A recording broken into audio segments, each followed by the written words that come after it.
everything, and I'm like, God, quit giggling and laughing over everything and tighten up, boys. Dang, we're trying to drill here. And then we kind of end up doing kind of the same stuff and we do cracking up over dumb crap. Absolutely, just laughing at each other. Couple of girls we are.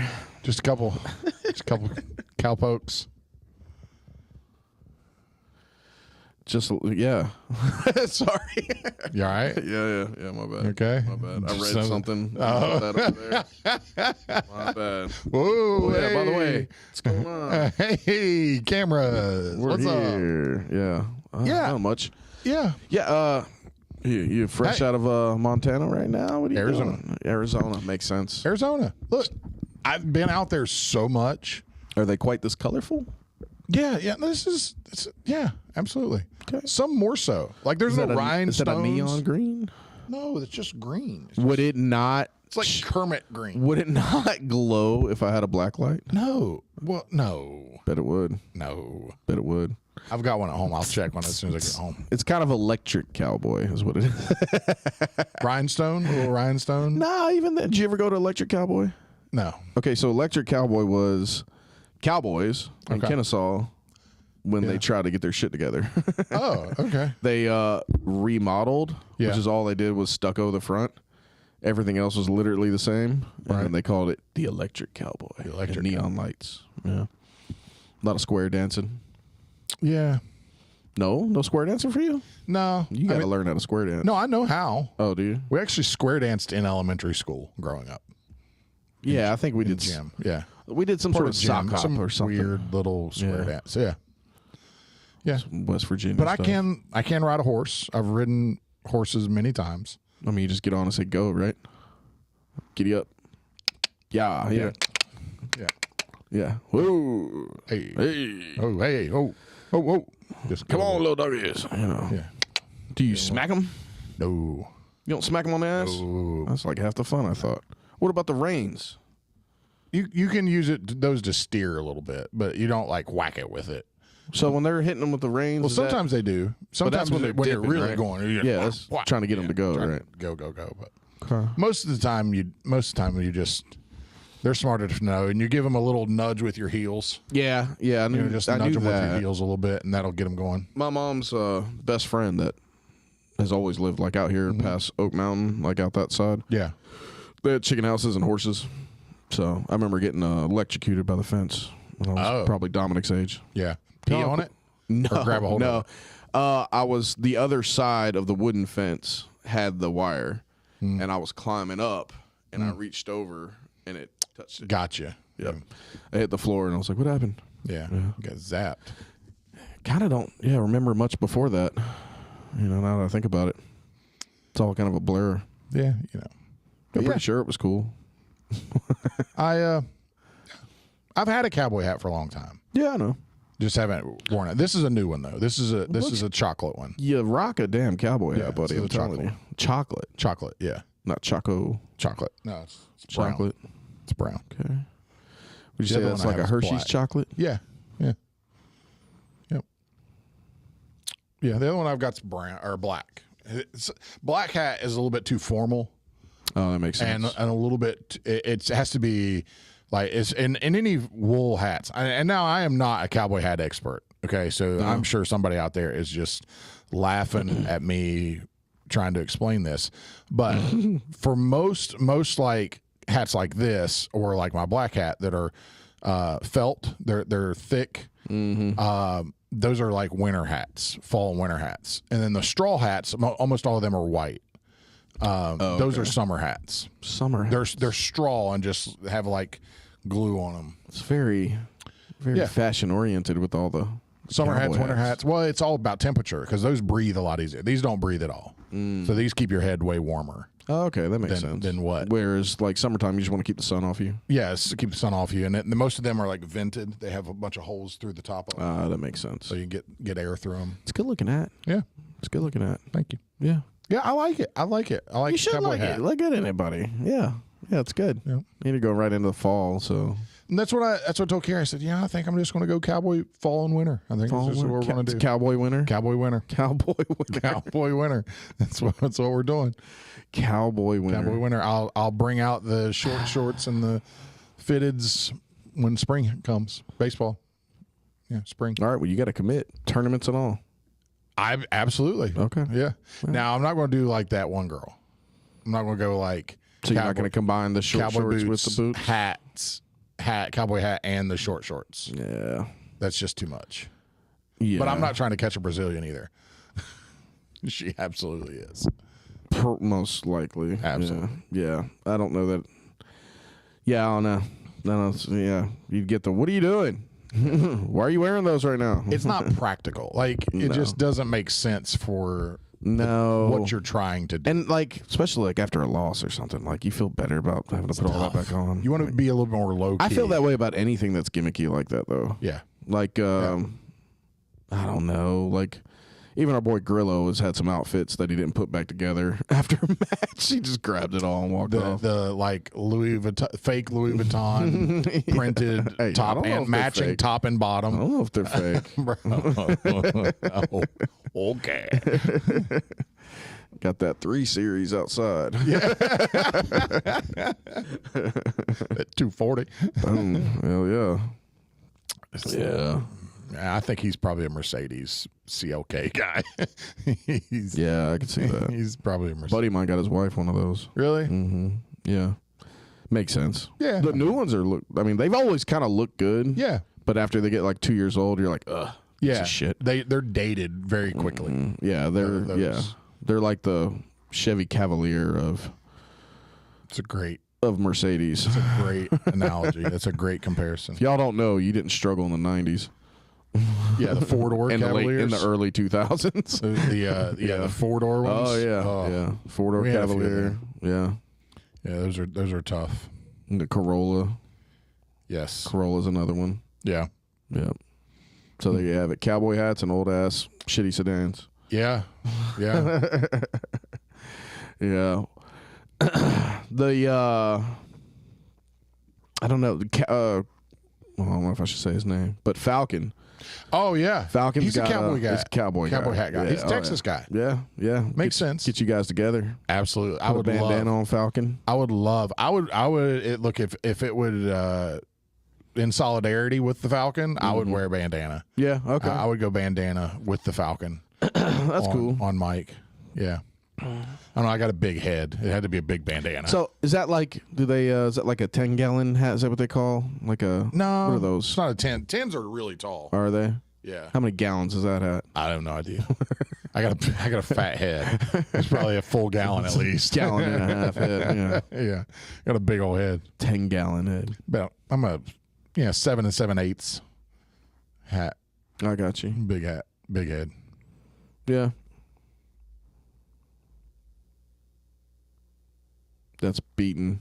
That's that same Tahoe. Sorry, folks. Y'all can't hear it, but got some people beating. See, that's what happens when I don't have headphones on, though.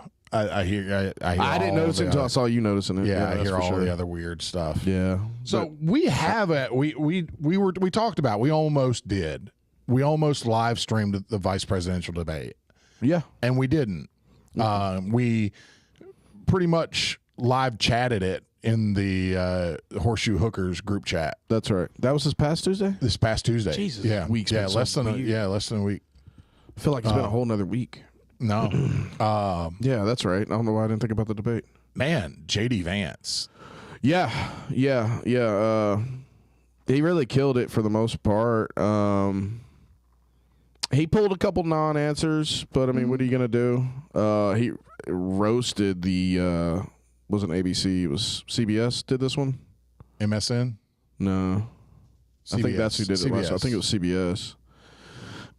Yeah, he the moderators called them out on their shit a couple times. So, like, when are we going to get one that's biased the other way? Fox. Or just Give us even? Fox News. Yeah, Give us like, Fox News. You've done 2 this way. Can we get a Fox News one? No. We're done. There's no more. That ought to show everybody something. Yeah, you should absolutely take that into consideration. Yeah, it was weird because afterwards you heard a lot of talk about J.D. Vance like really trying to take up the camera and like really make eye contact. It was everything that you noticed about Kamala. Yes. Kamala? Yes. Okay. Whichever Mortal Kombat character. But that was the same things that like she was doing with Trump. Yes. And you didn't notice it with Waltz. Yeah. Walls. Walsy. Yeah. Oh, Walrus. He looked a little crazy at times. He was trying to do the same thing in the beginning, right? And it wasn't until he started actually talking and putting words together that he kind of got away from it a little bit. But you saw him like failing to try to do it. Like he kept catching himself that he was looking down, not paying attention, and then he would turn, full turn. Yeah. The same thing Kamala was doing. Yes. She was sitting there doing this, but then she'd add a little. Yeah, she had a little flair to it. Yeah, and then she would do a lot of that, right? Did you see the J.D. Vance office look? Like he was breaking the fourth wall? No. Oh, bro. I haven't seen that at all. It's great. So there's like this clip, and he's talking, or Waltz is talking, and J.D. Vance is like looking at him, and then he looks over the camera and he like smirks at him. And then he just like smirks at the camera. I gotta find it because I gotta show it to you. That's hilarious. Yeah. Yeah, he was trying to run the same playbook, same talking points, like the same tactics that they ran with Harris. He just kind of failed at it. Yeah. You know what I'm saying? Like he just kind of failed at it. The only thing he really got some steam on, to me, was the January 6th stuff. He did this. Show the camera that. Y'all know that's bullshit. It's that little head cock smirk, eye contact with the camera. It's that meme guy. Yeah. It was good. It was good. Yeah, but I mean Vance held it down pretty good. I mean, you already got people kind of the same way we were already talking, which I think was more in the chat than it was on air, but yeah. We were already talking about, them playing the long game. Maybe we did talk about it on the podcast, but them playing the long game for the Republican Party and playing, 2028 kind of moves where Vivek and Vance and all that kind of stuff will be options to kind of take the reins in the years to come, that kind of deal. Whereas the left really doesn't have anything promising coming down the pipe. They'll kind of recycle what they can or come up with these weird guys from Minnesota. And what they'll have to do in 4 years is try to pop in somebody brand new. They'll try to Obama it, where they go find a young, charismatic they'll try, but I feel like they played that card. It's tough. And whoever that card's tough. It's going to have to take a lot of distractions and a lot of Trump doing good for them to even try to get people to forget about the last 3.5 years. Yeah. Yeah. Well, really the 4.5 years, if you think about it. But, going into the election and everything, too. It's funny because Kamala has tried really hard to distance herself from that 3.5 years period. Right. She's trying to talk about she's trying to act like future stuff like it doesn't happen. Yeah. So they've tried to limit Biden's exposure so that he doesn't tie them together, right? So he doesn't talk about how much she helped him or stuff. It's just the politics game. I know, but I love how that's where they focus their energy instead of actually fixing the country and doing good stuff. So today, Kamala had an appearance in Michigan where she was going live in this, and giving a speech. Biden was at the White House, and I know he didn't plan it because honestly, I think he's gone. I honestly think Biden is. I think he's dead. I don't know that he's dead, but he's got dead eyes. Oh, he's checked out. He is like senioritis on like the geriatric scale of senioritis. Like high schools get senioritis, where the last month or two they just check out of school. Done. Like, what are you going to do to them? They're on their way out. Guys that are retiring. Yes. Yeah. Biden has geriatric presidential senioritis. Yeah. And so anyway, she's giving a speech at whatever time. He goes to the podium in the press room at the exact same time. First time he's stepped in and made a statement in weeks, and starts talking. And his topic was he wanted to let everybody know how much Kamala helped him through the last 3.5 years and getting everything done that he's gotten done, and did it almost the exact opposite of what they're trying to do, right? Yeah. He just just fumbled the bag so hard. He's like, mother. And I guarantee somebody's back there going, shut up. She didn't help you. She didn't do anything. You honestly wouldn't let her work. Yeah, come on, fall on the sword. Fall on the sword, yeah. That's the best thing he could do, really. But he just was having none of it, bro. He how much she'd been a part of every decision that they've made. And she's out there trying to distance herself from it. She wasn't president. She was just the vice president. If we get 4 more years of this, somehow I'm losing a lot of faith. Like, I'm not even, again, I try to explain to people, like, I'm not super right wing. Like, I have conservative views and I have like some progressive views. Right. Like, Absolutely. I kind of, I think I try to be practical and logical. I want a party of logic. Is what I would love to have. Give me the logical part. Right. Like, let's do that. And I think the Republicans are really honing down on that. And they've pulled from the middle. Again with Tulsi and Kennedy.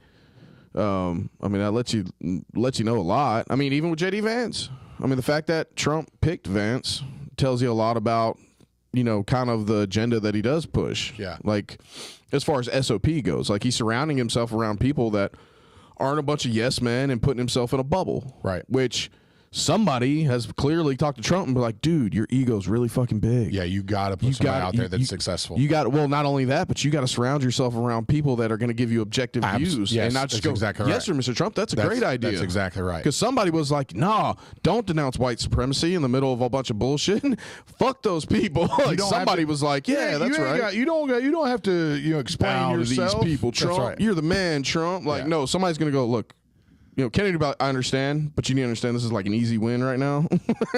Somebody asked J.D. Vance about some of the Republicans that have not supported Trump, and they brought up Liz Cheney, who was husband, whatever, blah blah, Dick Cheney, Republican, longtime Republican, and now is not like very anti-Trump. And J.D. Vance had the best comeback for it. He said, I would trade Liz Cheney for Tulsi Gabbard any day. And he said, I think we got the better end of that trade. Yep. Give me Tulsi Gabbard. And that's what they've done. They have formed, oddly enough, the Republicans have tried to show and tried to form this unity party of, independents, Democrats, and pulled those people in. Kennedy is a lifelong Democrat. Tulsi Gabbard was a Democrat for a large portion of her political career. Yep. Vivek Ramaswamy was an independent. He is just a business guy. He's not even really wasn't in politics. Right. And he's pulled all these people in. And you hear Vivek, you hear people talking about, or him talking about the new right. He talks about it all the time. Vivek actually made a comment the other day. He was campaigning and just helping, doing what he's been doing, which is really good at it, just being a talking head because he's a smart joker. So he gets out there and starts talking. People, it makes sense. For sure.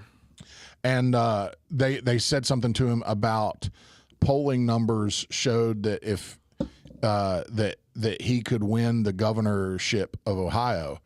And he's like, maybe I'm running for the governorship of Ohio now. Maybe that's what I'll do next. Well, did you see his, it was like a town hall press conference thingy, whatever. He took questions and everything. That was really good. Absolutely. And those people are calling for him. Yeah. Like, they want him, He's young. He's smart. He has a desire to be in politics. I think it's really cool. I think it's really cool what they're trying to do. The connection with, successful businessmen and working into politics in a balanced approach is a good thing. People conflate those things, like they say you want. They make the comparison like you're trying to, like you want big corporation and government. Like, that's not what I'm saying. I'm saying I want somebody who can run a successful corporation and make money. Yeah, and to use those tactics in government. Absolutely. Like, I'm not saying they're transferable screw the people skills. over and all this other stuff. Transferable skills. Right. If you can run a multi-million or billion-dollar company, that tells me a lot about who you are as a leader and as a manager and as someone that's going to be able to handle those, because that's a different kind of stress. Yeah, well, outside of military, what other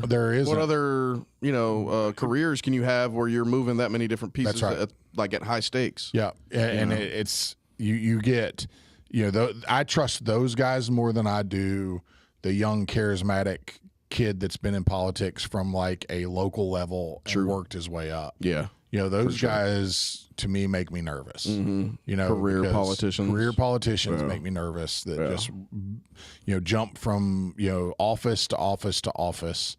One, I don't know how they afford it. Honestly, I don't. I don't know how they afford to do what they do, especially at the local. There's not that many of them. State level. Not that many of them that don't come from money, right? I mean, yeah. So that makes me distrust you even more. Exactly. Yeah. So sure. if you didn't, I don't know if money, Obama did. I'm sure there's some that I don't think he did, but it makes me ask the question: okay, how'd you make it? Yeah, wasn't he a lawyer? He went to law school, but or maybe Michelle was a lawyer. Michelle is. And he became something. I don't know. The lawyer piece doesn't make me feel better. Not really. Not really. Like, I get it. Like, but as a president, if that's all you got, I don't know. Not really. And I know there's a lot of really smart people that are lawyers, and okay, but I don't know, man. I would definitely trust, somebody that was high level military or high level in corporate world. There's that guy that's running, I think is it Minnesota, the former Navy SEAL. It's one of those northern states. Isn't Waltz from Minnesota? Yeah. But it's one of those northern states they're trying to flip. Tim Waltz, right? Tim, yeah. Right, I'm going to say Tim. They're trying to flip from Democrat to Republican, and the guy that's running against the Republican that's running is a former Navy SEAL. It's one of those states up there that stays cold way too long for me to pay attention to. I was going to say Dan Crenshaw, but I think he's from Texas. Yeah, no, it's I don't remember who it is, but it's somebody up there.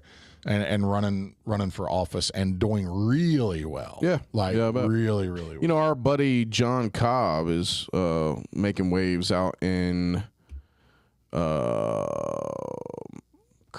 is it in California? It's one of those that you'd remember. Yeah. Not Modesto? No. Anyways, he's going through it with like the school board or something he's running for out there. Okay. And he's fighting, and he's a Marine sniper. Yeah, yeah. I think he's been a congressman once before during the time when he commorted us. Yeah. Anyways. He's just smarter than me, that man. Yeah, he's smarter than me too. And quicker. Yeah. He just got up faster. Yeah, he got way up. Yeah. He got up really quick. Yeah. I should have heel hooked him. Anyways, we didn't know he was. I should have just kept bullying him. Yeah, but that was before you figured that out. Yeah, I didn't. That was the beginning of it, probably. Yes. That was probably the very first. Yeah, after that happened, match. I was like, wait. Yeah. You can chase anybody anymore. I just be mean and stick my hand in somebody's ear hole. And yeah, because even Buddy, you choked that day. Efren. You ran him down. Efren, I chased him. You didn't have to. I shouldn't have. Yeah. It was mean. So mean. That part was mean. You just need a different kind of mean. Yeah. That's all. Yeah. Yeah. It's way, way better. What else is going on in the world? Oh, we had the strike for a couple days. Yeah. Those longshoremen. Yeah. I think is what they like to be called. The dock workers. Dock workers. Yeah. It was scary. It was touch and go there for a little bit. Yeah. We're cool now, right? Yeah. We're cool. Yeah. They went back to work Friday. Yeah. Yeah. We're cool. It's a little weird. Until January 15th, I think. Yeah. Which I think they're cool with. Yeah. Yeah. I think everybody's kind of cool with it. I don't think anybody's. But all of a sudden, we had a toilet paper shortage again for some reason. Yeah. Well, once those shipping containers quit running and they can't work the docks anymore, we're out of a lot of essential goods, Mark. Yeah. but toilet paper is not one of them. What do you mean? It's not.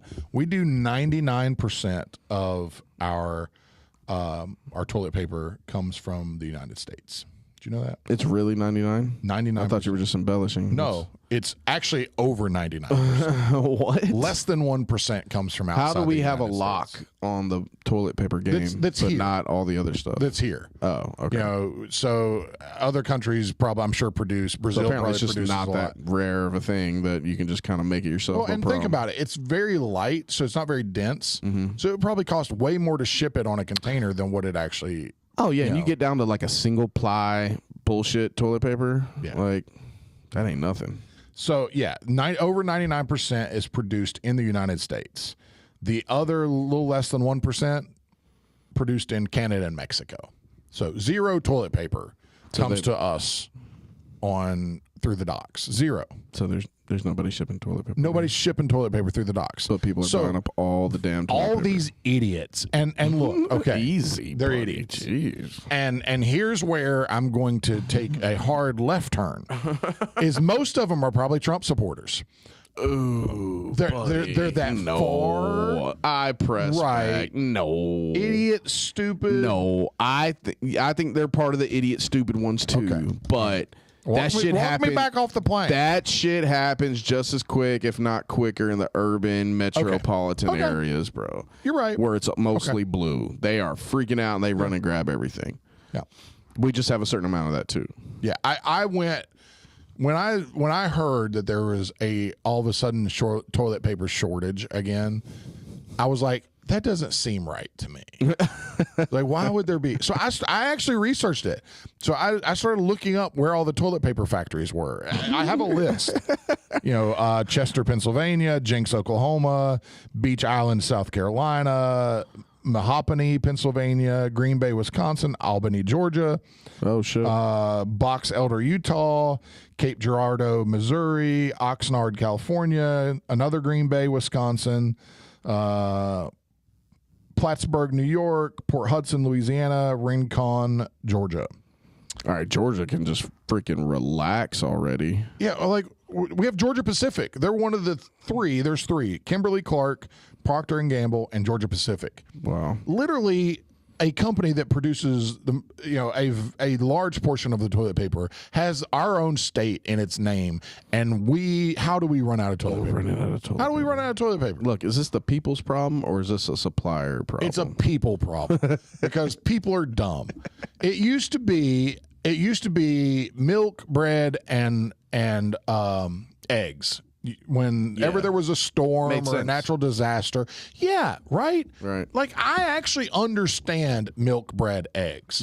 You know, Carbs, protein, yeah, calories. just get your calories, Milk. and it also goes bad. It's perishable, so you know you need to use through it a little bit and more. then milk and eggs can make so many other things. You can use it, bake yeah, with absolutely. it. Yeah, that makes sense. But somewhere around COVID, around that 2019, 2020 is where all of a sudden, instead of milk, bread, and eggs, it became toilet paper and bottled water that everybody just stockpiled.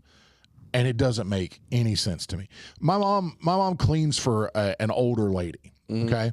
And it's just her and her husband. And she just goes and hangs out with them, cleans up a little bit, sits with him while the lady goes to the grocery store, make sure he doesn't fall or anything. Right. And she walked in their house, and in the corner of their kitchen, they had 9 cases of water just stacked up. And Mom called her, what is all this water? Who got this? She said, well, I did, because the hurricane, they are in Western Kentucky. No hurricane. The hurricane and then the dock workers. And you just never know. So I figured I better get some extra water. Like Mom said, they will not drink that much water in 6 months. Like it would have to be an apocalyptic level event for them to go through that amount of water. But even then, are they on a well? Yes. Yes, they. Well, okay, so then the power. Maybe they might have a generator. Yeah, I but don't if you have know. a generator, you're good. And even if you don't, like you still have water. Figure even it if the out. power goes off. Yeah. Unless, if you got a well, like even if the water supply gets tainted or messed up, or It'd have to be really bad. yeah. And if it's that Kentucky. bad, a couple cases of water's not going to save it. Yeah, It's just not. Yeah, a couple cases of water's not. Now, if you want to buy a filtration system where you go to the river and filter your own water or filter your rainwater or something and make it drinkable, that makes sense. Makes perfect sense. That's logical. Yeah. But buying bulk bottled water doesn't make any sense to me whatsoever. You can't. I don't know that you can have enough. Yeah, it's true. Doesn't make any sense. Doesn't seem like it's something that you can't get a hold of either. Yeah, and I wrote this. Very rarely do I engage on social media, but I wrote this under someone's post, a friend of ours, Docs. Oh, and I said, he posted something about laughing about the toilet paper crisis because he's an intelligent person. He understands that makes sense. There is no toilet paper shortage, Right. And I wrote under there, and I firmly believe this. Every time something like this happens, it makes me lose just a little bit more faith in humanity. They just can't make good decisions. Like, you just cannot make good decisions. I mean, there's definitely a certain percentage of them.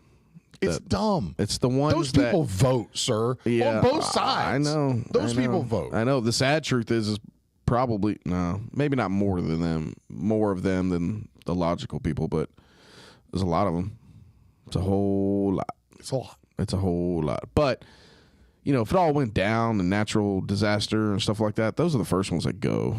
You're true. You're right. You're right. That's very true. Those survival of the fittest kind of deal. Yeah. Natural selection. Natural selection. Yeah. Yep. That kind of those people don't make it very long. When the sadly I saw a video of one of the many videos coming out of North Carolina and the floods and everything, and there was I don't want to be shitty because there's a lot of sad ones. This one I didn't like. Apparently they got out and it was fine or whatever. But the guy, they were near a river or whatever, but you see all the water going through all the houses, and then he cameras down and you see like almost knee-high water. Yeah. And then he turns and looks back and like his kitchen door is washed out and water is rushing in, and they've got the steps, and you can hear his family. They've got the steps down from the attic, and I'm assuming the dad, the male, was he says, if it gets much worse, we're gonna have to get in the attic. And I'm like, buddy, you're already there. Get in the get on the roof. Like, what are you doing? It's those people that would probably buy. They would not make it. No, they're like, I don't know. Should we maybe get the fuck out of here? You think I should leave now? Yeah, you should have got out of here. Get out of here a long time ago. I'm knee high in flood water. Like, that's a bunch of water coming. Yeah. Time to leave. Yeah. Like, leave. Go away. Bro, I'm telling you. And those people right now, they're stuck. No help. I mean, they got help, but they don't have FEMA. I mean, they have FEMA, but they have limited FEMA. Yeah, that's the thing. They got FEMA standing over there like everybody else going, we can help with what we can. But I saw that they engaged Starlink after they told them 6 months or so ago that they didn't need them and couldn't afford them. So Elon volunteered and put it around Asheville, North Carolina, in that area that's just got destroyed. Sad that's what it takes. Yep. It's like, it works. Like, people have proven it works. They can put it in a backpack and it works. Like, we got our plant in Arizona is switching internet providers, and so they're having to run new wire and everything. It's a new warehouse out there, so they're having to redo a bunch of stuff. And in that process, they're using Starlink to run their warehouse. That's dope. It's crazy. That's crazy on a commercial level. Yeah, a 1 million square foot warehouse. That's crazy. Yeah, running all their systems. That's my cousin. He's he's a tech freak. Like he helped my uncle do their security system company. So they, for a long time, like since at least the early 2000s. No, before that, because I helped my uncle when I was like 12 or 13 run wire. Yeah. So in the 90s and all the way till now, they've always done like intercom systems and security systems and all this different stuff. So he's always been real tech savvy and on like all the newest crap, you know. Yeah. And, he got one, but he was going on and on about it. Like you could be anywhere, and he fishes a lot and gets out in these like really remote places and everything, and uses Starlink. And he I think my brother was talking about getting it for out here, but that's crazy that it took something like that for them to go, yeah, okay, I guess we'll try. On. Okay. Yeah, it's crazy. Bunch of work up there right now. Man, I bet. Yeah, there's a bunch of guys heading that way. There will be for a year probably. Probably. It's wild. Yeah, the FEMA's saying that they're out of money. They had like I guess $20 million to throw at it, which probably lasts. I saw that. Yeah, it's a drop in the bucket. Yeah. What do you? I mean, I don't know what you do. You need helicopters right now, like helicopter fuel and all this other stuff. Like, what are you doing? And I saw so Johnny Buck's up in that area. Oh, that's right. So I saw he posted something that he had somebody had secured. He had secured a helicopter that somebody was because of his connections. Oh yeah, jiu-jitsu baby. Yeah, they were gonna bring supplies and stuff in. So he was trying to coordinate who needed what. And holy shit, Johnny Buck, baby. Yeah, stepping up. Hell yeah, mayor of Asheville. Here Damn right. Yeah. I wonder if there's something we can do for Johnny Buck. Yeah, I'm sure there is, man. I'm sure he'd take something. Because Ashley Williams and her husband knew. I forget his name. Yeah. So Ashley and himself. South Aiken Jiu-Jitsu and all. Brandon knew. Sorry, Brandon. I knew he knew your name. I'm just fucking around. Yeah, Brandon, we know you. But Alex and I don't know if he calls her Ashley or Alex. I guess it just depends on the time of month. But you're acting real Ashley right now. But they own two gyms. One closer to like Augusta, South Carolina, and another one further in, something like that. Yeah. South Aiken. Yeah. So they've opened up the gym. There's no mat fee. There's no drop in, come in. Well, we posted on our social media, I believe. Yep. Come in, use the AC, charge your phone, Wi-Fi, all that kind of stuff. Come in, take a load off, that kind of deal. So yes, that's cool seeing jiu-jitsu community helping out. Mm-hmm. Yeah, we need to figure out how to. I didn't even think about that. Johnny Buck was up there. Yeah, because he's had that place for what, 3 or 4 years now. Yeah, that new place that he moved into, the one that Sam competed at up there for PGF. For PGF, that's right. Yeah, he hadn't even gotten into it then. They weren't even open at the new place when we went there. They were still doing all their classes and stuff in the old building. Oh, okay. Yeah, he's the one that had the bar top, huh? Yes, had the bar top. Need to come see your stuff, Joe. Absolutely. He's got it's a nice setup up there. Really? Yeah, it's really. Did you not go up there with us? I didn't go to that one. Okay. No, I didn't go to that one. Yeah. No, he's got a really nice setup up there. You would like it. You'd like it a lot. Okay. Got a nice little, half wall around it with the bar top. See, that's what I'm thinking down here. Little half wall. Yeah. It'd be nice. It'd be cool. It'd be nice. Be cool. Speaking of Sam, we saw him. Went down for his graduation. Nice. Congrats, buddy. Basic bro. Okay. Did you get to ride? Was wild. Was it? It was so cool. So they had it at the National Infantry Museum. Nice. Down outside Columbus. It's free, by the way. So if you're ever through Columbus and you're looking for something to do, it's right outside of Fort Moore, which is used to be Fort Benning. It's the National Infantry Museum. It's massive. It's the size of like a Smithsonian museum in DC. Nice. It's that big. So they have so we went down. He had a turning blue ceremony Wednesday, and then his graduation Thursday. And so after the turning blue, he had the rest of the day where he was free. So we went, rode over to the Infantry Museum, walked through it.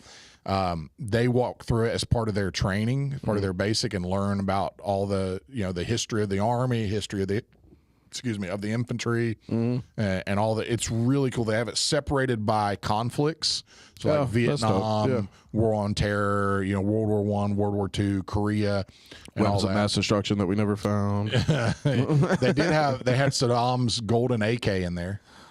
His full gold plated AK. Cool. Yeah, it was, and he has this big, massive Goliath sword, that he had in one of his castles. And we just took that shit and put it in our museum. Yeah, somebody tucked that down in their Humvee and rode that back to America. Damn. But it was really cool. So the field out, they got a big like parade field out back with bleachers, covered bleachers on it.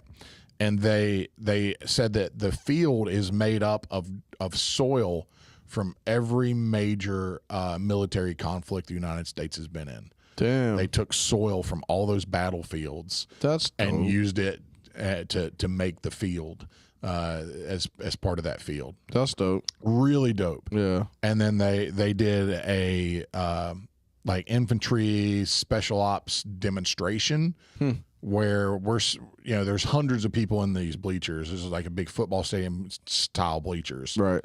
But you're right there, right there in front of the field. And they had like bombs going off, gunfire, Damn. They had smoke across, and it was 9 o'clock in the morning.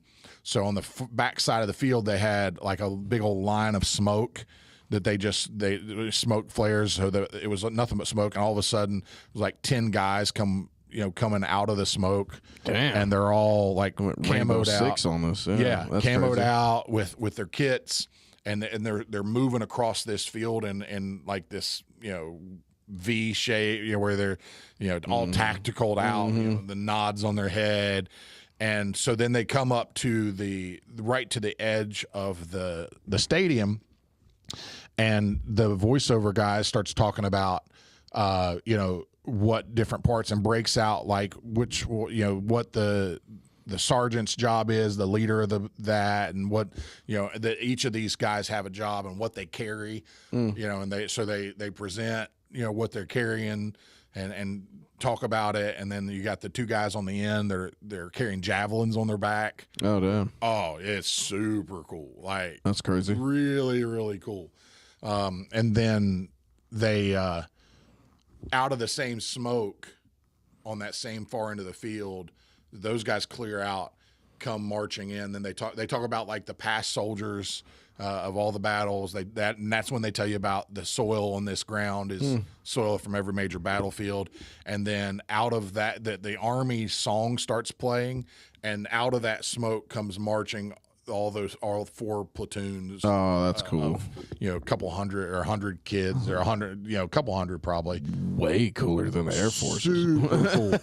Like really, really cool stuff. Wow, that is cool. They gave away like the Distinguished Soldier, Top Shot, and then the drill sergeant of the whatever. The Distinguished Soldier was a guy from Ukraine that moved over here, was a lieutenant in the Ukraine Army, and naturalized to the United States just to join the U.S. Army. So he That's came. wild. He came over. He was over there for years and like defected, left Ukraine, came to the United States, and naturalized so he could join the Army.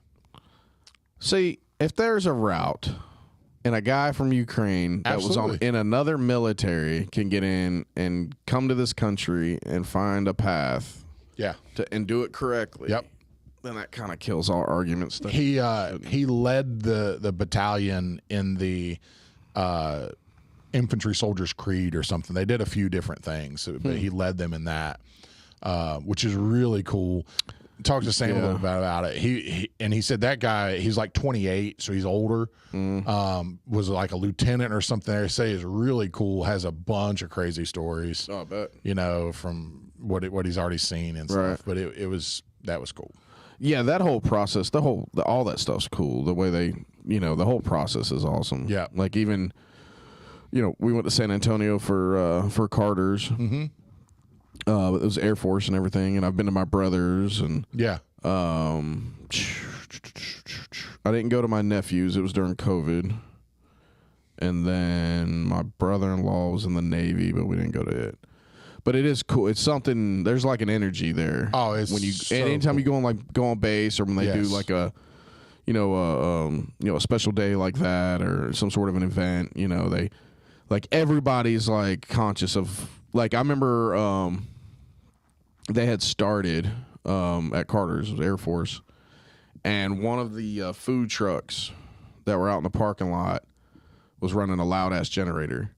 And I remember it was like, it made it a point. Like, there was nobody that just didn't give a shit. Like, they made it a point, like, hey, cut that off. Like, even, like just regular people, hey, cut that off, cut that out. Like, they were, you know, it was cool. Like, everybody was like in tune with it, and it's good energy, you know. It's cool. The traditional, you know, the tradition part of it, which is something I wasn't always into until I saw it. Like, even my brothers. My brothers, they didn't do.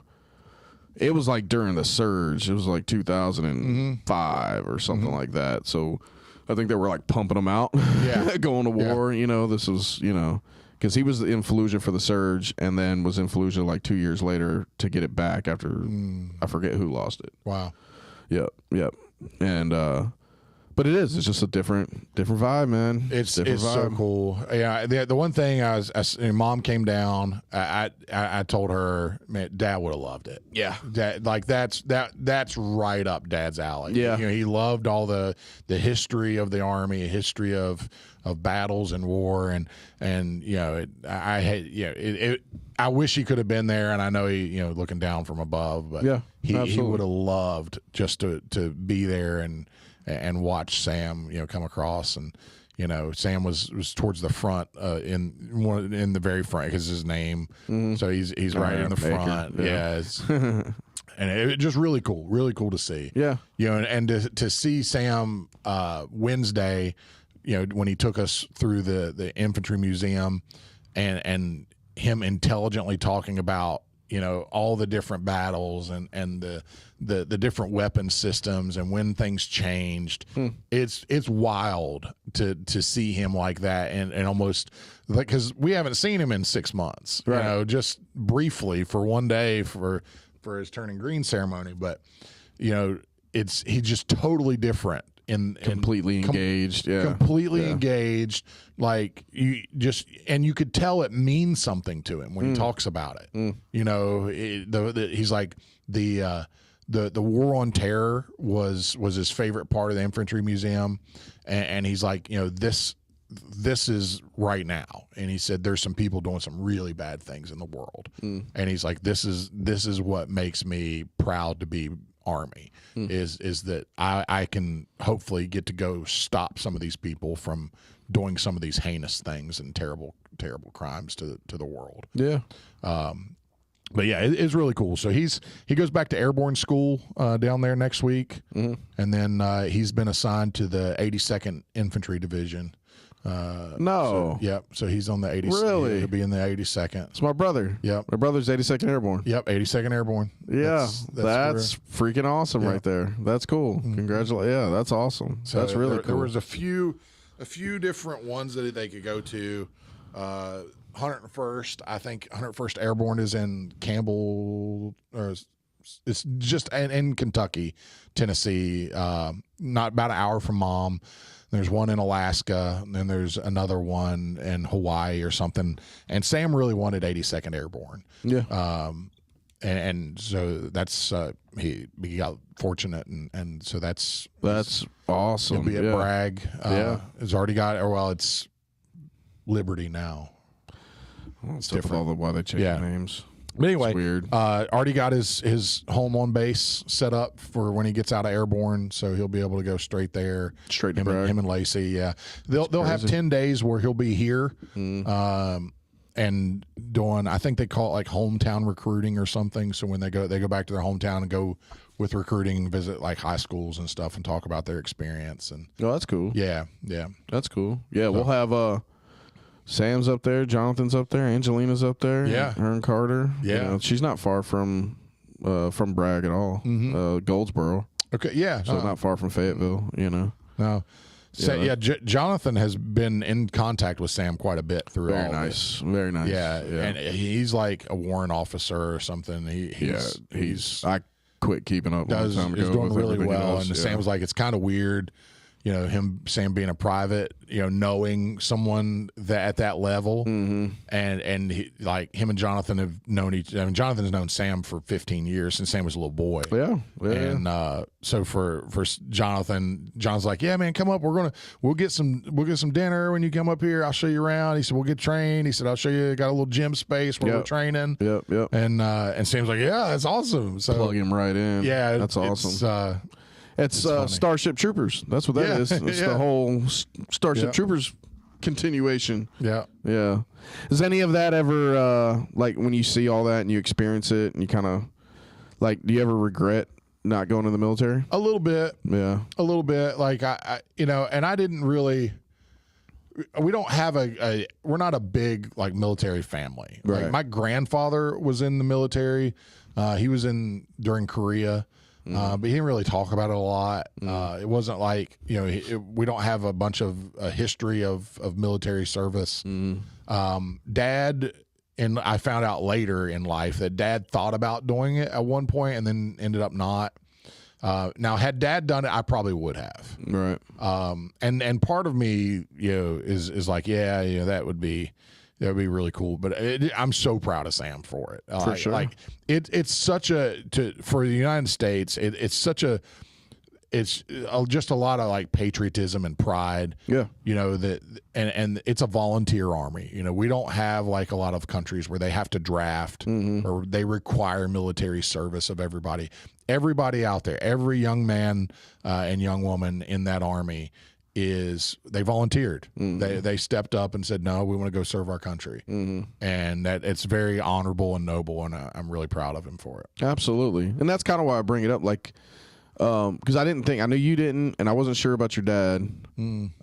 But you know, it definitely, with your boys, it seems like y'all, you know, with Jordan being in the police department, Sam in the army, you know, it definitely seems, you know, could be the beginning of, you know, absolutely family lineage that goes on, you know. Yeah, and it would nothing make me any more proud than they continue that you know, path of service, but whether it's nationally with like the army or locally like Jordan with the police department. Yeah, absolutely. And that's kind of what, like, with my family, my dad's side, not so much. Yeah, it's a lot of Italians from the 50s and 60s, and you know, we're only third generation Italian, so they kind of did what they did, kind of deal. But on my mom's side, my grandfather was Army. He actually got kicked out once, and they went back because he was too young. During the Depression, you ate better in the Army than you did out there. I think that was pretty much it, because none of my uncles went and everything. I'm gonna feel like a piece of shit if I can't remember. But my brother, you know, did. My nephew sort of did.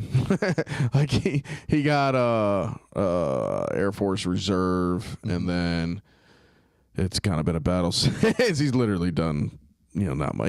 He's a successful kid in film, so what are you gonna do? But my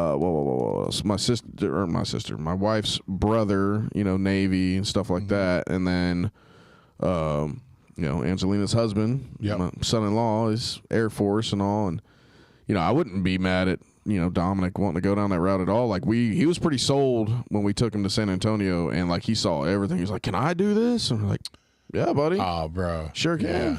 Like, don't take him to the National Infantry Museum. I know. There's life-size models. Oh yeah. In every section, and every one of them are an actual soldier. So they have the uniform. They're an actual person. Oh well. So it's a model based off of an actual person that was in that battle. Oh, I got you. Okay. You know, that was there. That's gnarly. And then they have a room in the center that has all pictures of all the Medal of Honor recipients.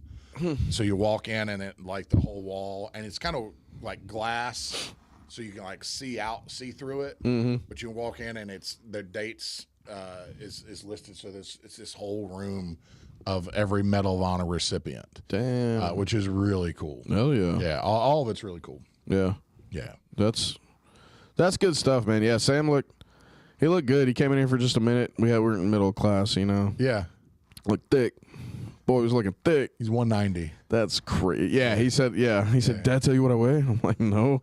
He was like, 190. Yeah. I was like, I hit 190. And I was like, yeah, I believe you this time. Yeah. I was like, this looks like 190, buddy. Yeah, 190, and he's doing like 70-something push-ups in 2 minutes, and just really very physically fit. You know, working on his 2-mile time because he's thinking about special forces and all that. So he's trying to make sure all that stuff's squared away for. He's got to take care of his body. Yeah, luckily. I mean, outside of some of the high school career stuff, he's been all right when it comes to injury. Yeah. I mean, as far as like, nothing structurally, knees and stuff like that, he's had a couple tweaks here and there, but he's never had nothing that, he had to have surgery or nothing like that. No pops. Just his ankle. Luckily. But even it wasn't. It was just an ankle. Yeah. It was just a sprained ankle. Yeah. It wasn't nothing crazy. It wasn't like a catastrophic break or nothing, No, he held up good through basic. I think he was thinking that it would be that he would have a little bit harder time with it than what he did as far as just physically. Really? Would get beat up more, but he's in great shape with it. He's nothing really bothers him at all. Good. Yeah. Good. So well, I mean, he probably feels healthy. Especially now he's had how many weeks since basic? Oh, he's 6 months. He's been down there total 6 months, but finished. He's been AIT for the last 12 weeks. Right. And then which he's got more recovery time and all that kind of stuff. A little bit more. Yeah. Still doing a lot of marches. Right. a lot of ruck marches. A lot of runs. He actually. That's how Sam. It's different because he's like, I honestly wish we ran a little bit more. I was like, who are you? What are you talking about, buddy? Yeah. He's like, I burn up 8 pairs of shoes or something that he's went through while he's been down there because he runs. And good. Jonathan was talking to him. He's like, there's a guy up here. He's got a really good program. He said, I'll hook you up with him. Yeah. He said, you guys, your run time will be fine. Yeah. Well, yeah. That's what he'll need. Yeah. Run. Yeah. Run. Yep. Yeah. Well, that's cool. Good. Yeah. Yeah. It's been really good. So we'll spend a little bit more time with him this weekend, and he'll head back down there. 2.5 weeks or something at airborne school is it. Nice. Jumping out of airplanes. Yeah. And then he's already talking like he's wanting to go. Halo jumps is another one. He's wanting to do. Of course he is. High altitude, low opening jumps. He's wanting to do those. Like Sam, let's just do jump school first. Yeah. Let's just do this one first, okay, buddy? Before we do a halo jump from the atmosphere. Yeah. Yep. He wants to do all of it. That's Sam. Yeah. He'll do all of it. He wants all the Army, guys. I promise you. Absolutely. And if anybody can handle it, he can. Yeah, for sure. Well, I'm going to tap out with, a couple things, and that it may be a little sad. Okay. But I'm going to tap out to give a rest in peace to a couple. Three people, actually. What the? Yeah, 3 people. 3 famous people have passed away this past week. Okay. So Dikembe Mutombo passed away. Damn. He had brain cancer for a couple of years. Okay. So he's been battling brain cancer. So he finally passed away. Guy that tall, man. You think he would, something how else. How old was he? 58. I think he wasn't that old. Oh, okay. Never mind. Yeah, I kind of got him. And then Pete Rose passed away. Charlie Hustle, Cincinnati Reds. Oh, yeah. The all-time hits leader in Major League Baseball, who was not allowed to be in the Hall of Fame because he bet on baseball as a manager. He had a lifetime ban, which apparently now is over. Rest in peace. Pete Rose was one of my dad's favorite players growing up. Yeah, and through the 70s was a really, just because his nickname was Charlie Hustle, and he just hustled his way through baseball. He wasn't the best, really anything, but just ran full speed, did everything as hard as he could, and so Dad really liked him. And the last person, and I'm gonna play a little clip here of him, was Jack Karlson, and I don't know that necessarily he was famous, but he's famous for this. So I'm gonna play a little clip. Okay. This is Democracy Manifest. Oh, I love this guy. Eating a meal, a succulent Chinese meal. Well, they've run in and arrested me and threw me in the back of a car and, well, mistaken identity, of course. And when they realised that, I was released. You were dragged out of the restaurant. Watch house. We're showing the images now, and you happen to see a Channel 7 camera there. Jack, was there a bit of performance art involved in what we all saw? Oh, I suppose so. A bit hard to remember motives and that from going back that far. Yeah, so where he compliments them on their judo hold. Yeah, no, he's like, it's a very, yes, you must train your judo well. Train your judo well. Take your hands off my penis. I love that guy. Yeah. So rest in peace. Rest in peace, yeah. Jack Karlson, who died at the age of, I think, 83, 84 years old. Lived a full life. Yeah. Legend. Forever legendary. Just from that. Jack Karlson, you know, for take your hands off my penis. A succulent Chinese meal? Is this why? What did he actually get arrested for? I don't know this story. I swear to God, I told my brother the first time I saw that, I was like, if I get arrested for some dumb shit, and like I know they're coming for me, that is how I'm acting. Yes. Right. Just This take your hands. Democracy manifested. It's like you're gonna find out that was Sean Connery's like uncle, drunk uncle. Exactly. He's like, oh yeah. A succulent Chinese meal. Sometimes you have to give women a schmuck. Yeah, rest in peace, Jack Carlson. That's all I got. That's what I'm tapping. All right, I'm tapping out to We Are Living in a Sci-Fi Movie. Apparently now you can be arrested for, because apparently there's the ability to clone, and not just clone, like a frog or like a plant, but you can apparently clone. Nope, that's FEMA. A Montana farmer pleads guilty to illegally creating large genetically modified sheep for hunting.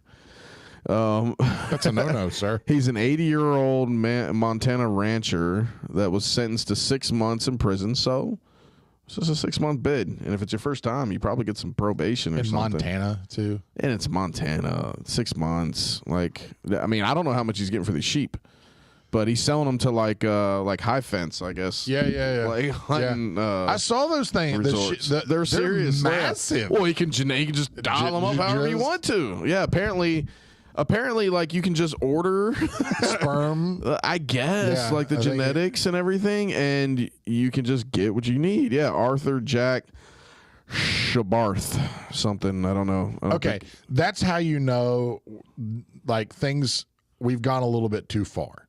Right. When just a random guy in Montana is able to clone sheep. Some farm or some rancher's like, oh no, he needed to submit obtaining tissue and testicles from large sheep species, specifically the Marco Polo sheep hunted in Dagestan. Probably. No, it starts with a K. Kyrgy. Jerkistan. Oh, that's weird. He then sent the DNA to a laboratory where scientists developed cloned embryos of species. But it doesn't say where this lab is. If it is, we'll tag it. But apparently you just get this crap, send it to a company, and they send you back a sheep. Little baby sheep, little clone. Wild. Little clone. Cloning sheep. So now we're living in a world where, like, I think I might clone that. Yeah, You ever got something you want to clone? Nitro? Clone a Nitro. Clone Nitro, maybe? I'll clone you a Nitro for $200. Hey. $200 to get you Nitro. Anything ever happens, double up. Might hit you up. Yeah, dude. All right. So what if Forever family pets. pet? Forever pets. Forever pets. Forever family pet. You don't have to tell nobody nothing. Don't tell the kids nothing. She'll be like, oh yeah, she's got to go to the vet for a couple weeks. Boom, come back. Well, no, it'd be a puppy. Yeah, that'd be difficult. It could do it like with a bird or something. Probably birds. Birds are dumb. Yeah, and who cares? You can almost get the same one that looks like it and you'd be good. Just get another one. Yeah. So yeah, straight up sci-fi movie, dude. That's what we're living in. We got all this crazy strike stuff. We got Starlink. We got drones coming around attacking people. Apparently, you can get arrested for cloning animals and selling them without a permit. So now we're gonna have just a flood. You got 3D printers that can just print phones and stuff and guns.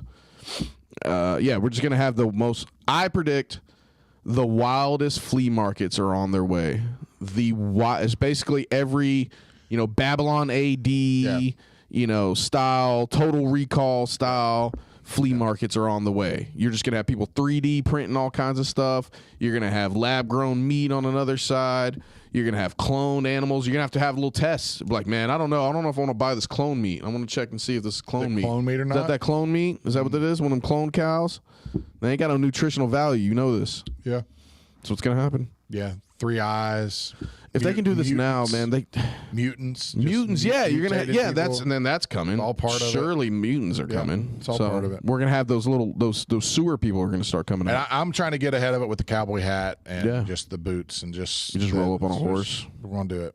A steel horse I ride. Wanted. I'm a cowboy. Okay, I do that exact song every time I see a funny looking guy on a motorcycle, like a shitty motorcycle, and he's just trying to look like a badass. He's wanted on his Honda 650. Yeah. Dead or alive. Trying to do the 2 down on guys. What's up? All right, that's my tap out. Love you guys.